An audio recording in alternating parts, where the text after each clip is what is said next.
Good evening, welcome to News Now on TV360. I am Thelma Okuru. The Niger government says it has arrested scores of Boko Haram militants and will hand them over to the International Criminal Court ICC for trial. President Muhammadu Issoufou was speaking at the World Humanitarian Summit going on in Istanbul, Turkey. Issoufou said the decision was something all countries should do to ensure peace. According to him, the best way to protect civilians was to ratify humanitarian conventions. Boko Haram has waged a 6-year campaign of violence, killing thousands of people and displacing many others from their communities in Niger and its neighboring countries. Following the numerous attacks, Nigeria, Cameroon, Chad, and also Niger have collaborated to fight the group. The leadership crisis rocking Nigeria's main opposition party, People's Democratic Party (PDP), took another dimension as counter orders restrained the parallel leaders from assuming the mantle of leadership of the party. In one case, a federal high court sitting in Port Harcourt granted an interim injunction restraining the immediate past national chairman and national secretary of the party, Senator Ali Modu Sheriff, and Professor Adewale Oladipo from parading themselves as national officers of the party. But in the counter ruling, a federal high court sitting in Lagos State, southwest Nigeria, declared as invalid the caretaker committee constituted to take over the affairs of the PDP from its acting national chairman, Ali Modu Sheriff. The PDP is Nigeria's biggest opposition party and was defeated only in May 2015 after holding power for 16 years. Since its defeat, the party has been embroiled in a series of leadership crises. Nigeria's Minister of Foreign Affairs Geoffrey Onyema says that the Swiss government has agreed to return about $230 million stolen from Nigeria. The minister revealed this at a news conference organized to appraise President Buhari's 1 year in office. Onyema also said that money stolen from the country are also in the process of being repatriated from the United States, the United Kingdom, and the Jersey Island of the coast of the United Kingdom. The Swiss government earlier this year confirmed it had so far returned $723 million of stolen funds seized from the family of the late Sani Abacha to the Nigerian government over the last 10 years. Minister of State for Petroleum Resources Ibe Kachiko has once again insisted that the Nigerian government had no other choice but to remove subsidy on petrol. He was speaking at an interactive session on removal of fuel subsidy organized by a coalition of civil society organizations in Lagos State, southwest Nigeria.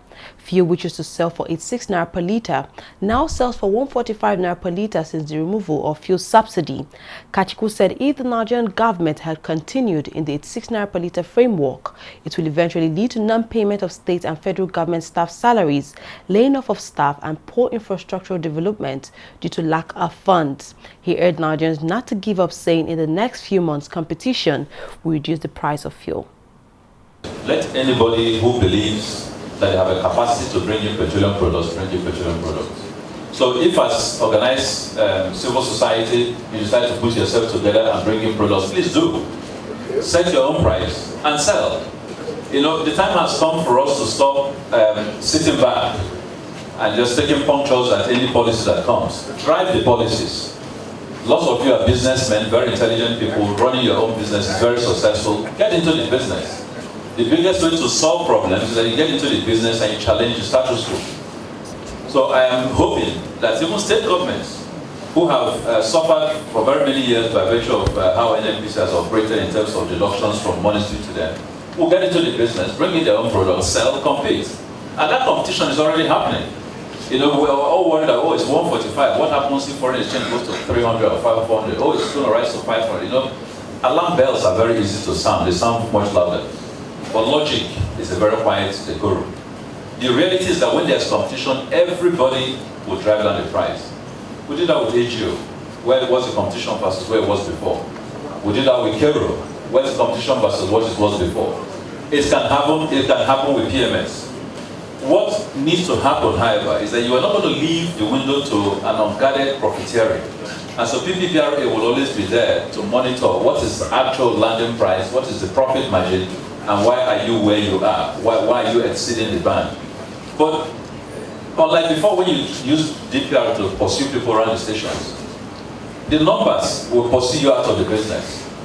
Today already, there are people selling at 143, there are people selling at 145, there are people selling at 120 today. And over a period of the next 4 or 5 months, you're going to see this competition get intense. And it's very simple. If I have an investment in the depot, the trucking, the retail outlets, and I'm involved in importation, my margins are secured in 4 different zones. I can cut the margins and make my money quickly. That's what you will see. But if I decide, like it used to be before, that all I want to do is just stay in the depot, own the depot, do the business in the depot, I will have only margin from the depot, and with time, people will outprice me. Kachiku also spoke on the country's dependence on crude oil. He said for the Nigerian economy to grow, Nigerians must kick the habit of depending on petrol and explore other sectors. I want to reemphasize that we did what we did because there was absolutely no option. And I've challenged everybody who is challenging this process to give me other options. If there are other options that were cheaper, we would have implemented it. We didn't see one. That was one. 2, the emphasis must begin to shift from generally a very fixed, regulated economy to a liberalized economy. We have seen that work in telecoms. We have seen that work in banking. We've seen that work with AGO. We are going to see that work with other products.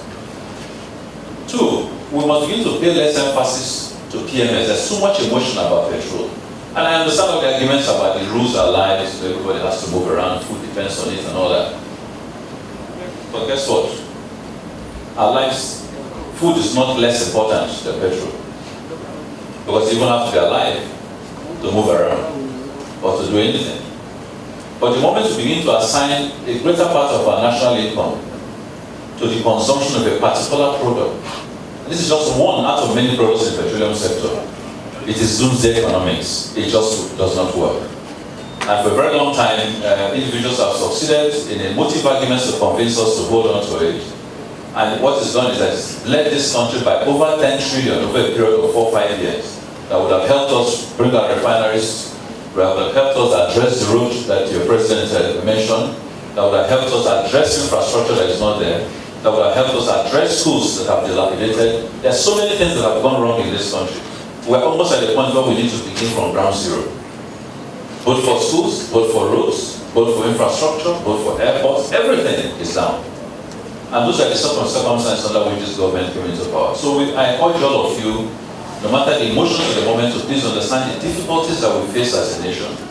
The difficulties that we must all collectively hold and deal as a nation. Nothing places us in a more privileged position because we answer ministers. That's the title, it means nothing. At the end of the day, we're simply people representing you as servants. The decisions are yours. If you decide today that what you want to do is for us to, forget everything else and just make sure PMS is available all over the country, we'll not go and sleep. We'll gladly do that for you. But then don't complain about schools. Don't complain about roads. Don't complain about security.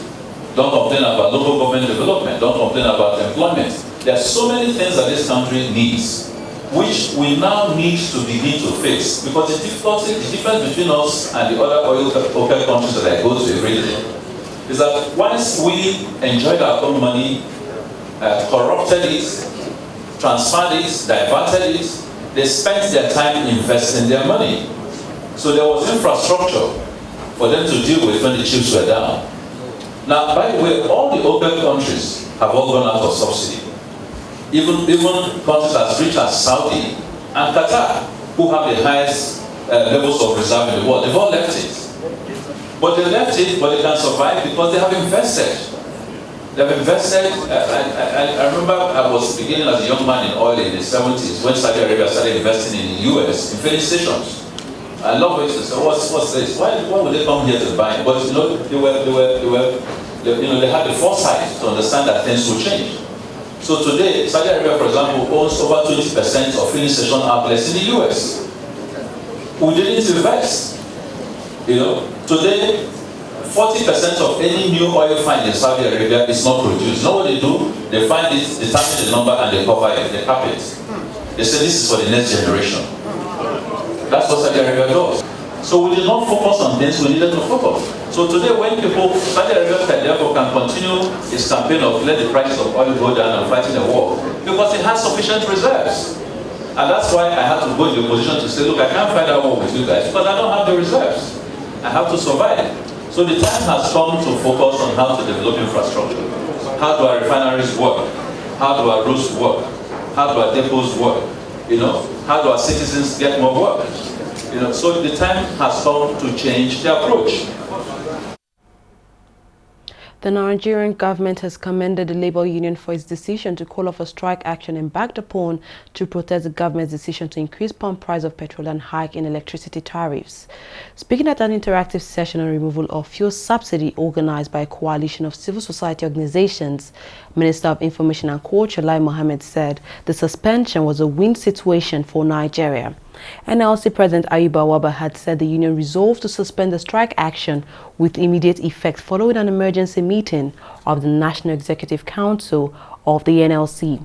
He added that the NLC also agreed to resume negotiations with the government on the twin issues of the hike in electricity tariff and an increase in the pump price of petroleum products. The Kaduna State government has blamed an outbreak of a disease known as tomato blight for the scarcity of tomatoes in Nigeria. The state's Commissioner for Agriculture and Forestry, Dr. Manzo Maigari, disclosed this at a news conference on Tuesday. He said the disease has wiped out about 80% of tomato farms in the state. Following the outbreak of the disease, the Kaduna State government has declared a state of emergency on tomatoes. While explaining, he said the tomato disease is caused by an insect called leaf miner, which eats up about 80% of tomato leaves and the soft parts. He also disclosed that over 200 farmers have been affected, with losses put at over 1 billion naira. The infestation has also inflated the cost of tomatoes in the market, as a basket of the commodity now goes for as high as 42,000 naira from 3,000 recorded 2 months ago.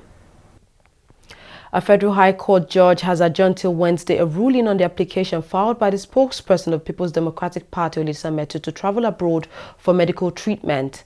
Metu had missed his last court hearing after he reportedly fell ill and had to be hospitalized as his health worsened. At the hearing on Monday, his lawyers filed an application asking the court to grant him access to his passport so he could travel abroad to treat himself. However, the counsel to the EFCC, Sylvester Tahi, asked the court to dismiss the application, arguing that Metu could be treated here in Nigeria. After listening to both counsels, the judge adjourned till Wednesday to rule on the matter. Metu is standing trial on a 7-count charge bordering on criminal breach of trust, corruption, money laundering, and illegally receiving 400 million naira from the office of the National Security Advisor. A private document does not need certification. What we presented are documents within my custody. They're like the document that shows that I've been having treatment with the National Hospital since 2004. That's in my private custody. It does not need any certification. Then when I fell from the chair and aggravated, I had a spinal compression and it aggravated. I had a medical report from the National Hospital, consultants from the National Hospital, who certified and who wrote that I needed a spinal operation. Now let's face it, I am really scared of spinal operation. It can cause a lot of things. It can lead to paralysis. But I've been made to understand that if I do not do that, I'm at very great risk of being paralyzed. I believe that the charges that I'm facing today are things that I know that my defense will prove that I'm innocent. So I'm not scared of any of a trial. Rather, the health is more important, because for 4 weeks, 5 weeks, and I get healed and prove my innocence is a lot better than risking my life. And that's the doctor's advice, and that's based on a lot of experts that I've consulted. I am scared of it.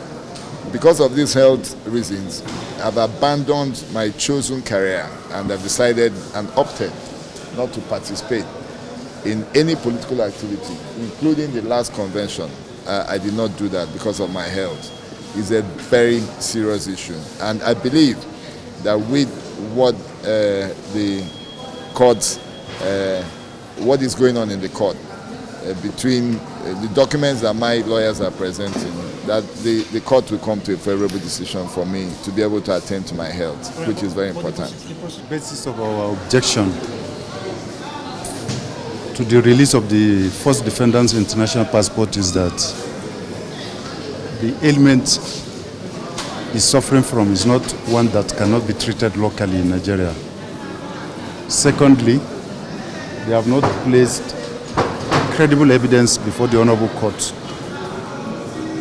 to warrant the court exercise its discretion in granting their request.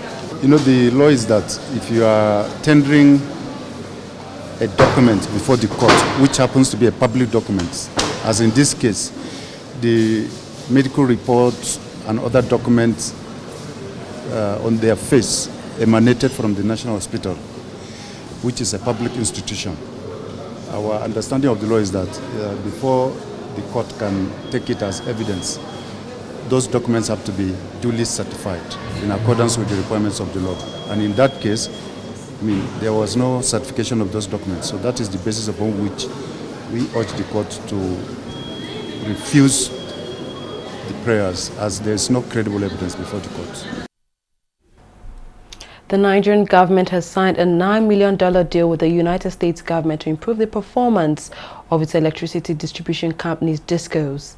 The deal was signed by the U.S. Ambassador to Nigeria, James Anwiso, on behalf of USAID, the Managing Director of Benin DISCO, Olafunke Oshibodu, and Board Chairman Eco DISCO, Charles Momo, as well as Board Chairman Abuja DISCO, Shehu Malami. The deal is aimed at improving the power supply in Nigeria, following years of epileptic power supply in the country. The partnership, which is a yearly agreement, is also expected to provide technical support to the distribution companies. The federal government says it will require $166 billion in the next 5 years to meet the country's energy and transport infrastructure needs. This was revealed by Nigeria's Minister of Transportation, Rotimi Amechi. He was speaking at a public hearing in the House of Representatives on a bill for an act to repeal the Nigerian Railway Cooperation Act.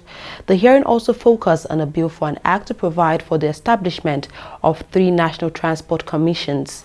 The minister added that the nation's infrastructure deficit in the last 30 years is over $3.05 trillion. We'll take a short break. When we come back, we'll look at business and sports stories. Don't go away.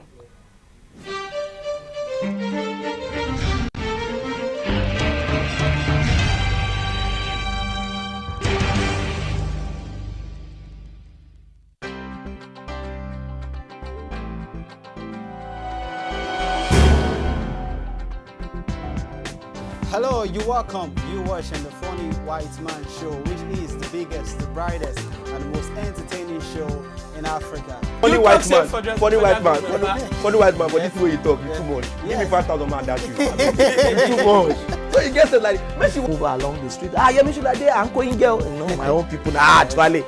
Yeah, fine, it's fun. I enjoy it. And I'm one of those very few, I'm forever taking it personal. I will listen 160 million Nigerians are corrupt. How? My brother, I'm looking for you. Yeah, but it's a growth, and this is the time to build business. I know the pitfalls, I know what to do and what not to do. But there are months where you get business and months. You know how we do, how we train them. We do the way you do.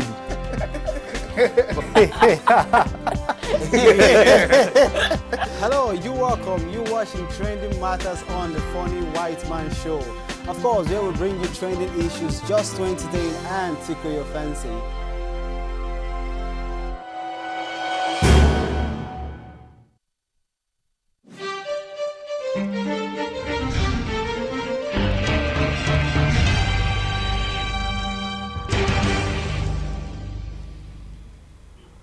Welcome back. You're watching TV360 News Now. The Central Bank of Nigeria's Monetary Policy Committee is open to devaluation of the Naira, it appears. At the end of its 250th meeting held today in Abuja, the MPC decided that it would embrace flexibility in foreign exchange. It, however, did not announce any band fixed for the price range. CBN Governor Godwin Emefiele told journalists that an announcement would be made as soon as possible when a band is agreed upon. Before now, the MPC had vehemently resisted calls for the devaluation of the Naira following the depreciation of the currency in the parallel markets. The Naira is currently trading at 3.46 to the dollar in the parallel market as against the official rate of 1.97. In a bid to ease the process of sourcing for foreign exchange to buy petrol, the Nigerian government says it has provided solutions to help oil marketers. Nigeria's Minister of State for Petroleum Resources, Ibe Kachiko, says one of such solutions will be the use of a lower currency rate than its official central bank rate for petrol imports. The recent removal of petrol subsidy has hiked the price of fuel from 87 naira per litre to 146 naira per litre. Kachiko said the government used a conversion of 285 naira to the dollar to set prices compared with the official rate of 197. The oil that we're adjusting new prices was the sources of petroleum, the sources of FX. Whereas previously we relied on the 197 allocation, presumed allocation from CBN, which really we were not getting. We're now saying people should go into secondary markets. Now, two things will happen. There isn't an officially recognized secondary market, but it will grow the life of its own. And so what I'm trying to do is to try and prepare on how to fund that, create and fund that sort of presumed secondary market. I will use secondary market, I do not have the rules under that, I do not have the powers under the CBN Act to do that, CBN can do that, but you can have an informal market. And between the banks, they sold at about 285, that's the number we use. We did not use the 320, which was the black market, or 340, which was the black market rate. Now, to ensure that that figure will continue to be available, we need to take certain steps to help that sector still. So there's still work in progress. The first of the things that I do is that I'm encouraging, and I've encouraged the upstream companies who usually bring in dollars into the country, change it into naira to meet their own naira needs. We encourage them to actually give those dollars to the petroleum marketers so they can utilize that as an availability source of foreign exchange to bring in the products. If I assume that I'm looking for about 400–500 million, I think that is taking about $150 million provided. I'm working that number a bit more to see how I can get that figure to about 250, so that there's at least a source from which I can go counter that 285 that will enable them to go out. Bear in mind that under the president rules, that team can only sell at 197, so there's an incentive if they can actually sell it at a higher figure, for then they can provide those foreign exchange. Second is that for bills of collection, individuals who have relationships with external parties and can get things on credit, we're working with CBN to try and recognize bills for collection specifically for the particular cargoes that are produced, so that gives you a bit of window also for exchange availability. So we think that when you then take these two sources, there's a third source, which is Nigerians who have money here and in diaspora, who have not been willing to bring it because the exchange rate that they could see officially was not attractive to them. Seeing that 285 window will throw money back into the petroleum I'll call it the petroleum hub market, to enable us to be able to provide foreign exchange for this process to work. So it's still work in progress, we're working on all that. But in addition, we've also encouraged some of the traders who have traded with us over the last 15 years to bring in products on a strategic reserve basis. What it means is that they bring in and they are willing to take the risk of selling those products at this exchange rate in Naira. And already about 3 companies are taking to bring in about 90 KT per month, which quite frankly will translate to about 9 cargoes in a month, and more than adequately covers our gap. So there are all kinds of work behind the scene that are going on to ensure that this market is firmed up and so that prices do not go out of control. And we don't say that to the public, but a lot of work is going on along these parameters. Oil prices fell for a 5th consecutive day on Tuesday on rising production from major exporters and as the dollar strengthened. Brent futures had declined 45 cents to $47.90 per barrel, while US crude dropped 34 cents to $47.74 a barrel. Plans for a deal between OPEC and non-OPEC producers to shore up crude oil prices by freezing output fell apart in April this year, when Saudi Arabia demanded that Iran, its main rival for influence in the region, participate in the meeting. Iran has said it had no plans to halt a rise in oil production and exports. 9 people have been charged with taking part in unlawful assembly during court's Monday protest against the IEBC. They appeared before a court on Tuesday denying all the charges leveled against them. On Monday, 3 people died in Siaya in demonstrations, while another succumbed to bullet wounds in Kisumu, Kenya. Several people were seriously injured in Homa Bay as police battered court supporters planning to storm the IEBC offices in the country. The United States has also condemned the excessive use of force by Kenya's security services during the operations. Libyan Coast Guards intercepted about 550 migrants from sub-Saharan Africa on Tuesday after they set out to cross the Mediterranean in 4 rubber boats. Tripoli Coast Guard spokesperson Ayub Kwasem said the migrants were from various parts of Africa. Among those apprehended include 30 women and 3 children, and they were stopped off the Libyan coast west of the capital in Tripoli. Another 850 migrants were intercepted in the same area on Sunday. Libya is a frequent departure point for migrants hoping to cross the Mediterranean to Europe. Migration flows from Libya increased sharply in 2014 and 2015 and has been slightly lower so far this year. This is according to the Italian data. Nigerian champions Eyimba FC have been paired with Egyptian giants Zamalek, South Africa club side Mamelodi Sundowns, and Algeria team ES Setif in Group B of the CAF Champions League. Congolese side AS Vita Club were supposed to be in the group but were disqualified after they had been found guilty of fielding an illegible player. They were replaced by Mamelodi Sundowns. The People's Elephants, who will appear in the competition for the first time in 5 years, will have a rich history in the competition, having won the prestigious trophy twice in 2003 and 2004.